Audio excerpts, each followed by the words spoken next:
Hello guys, and welcome to this new tutorial on how to fix the wobble between the magazine and your gun.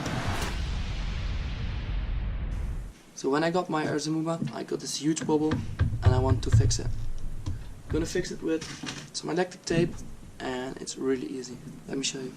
So I did some magazines already and I know that I have to go from this point and I have to loop it 4 times around. So that's what I'm going to do.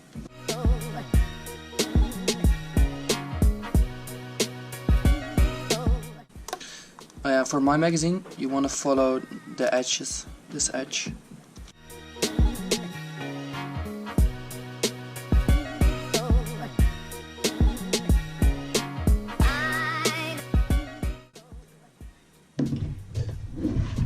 So let's test it, let's see. Put it in there. Just no wobble, no wobble at all. I hope you guys find this video helpful in any way. And I'll see you guys in the next video. Peace.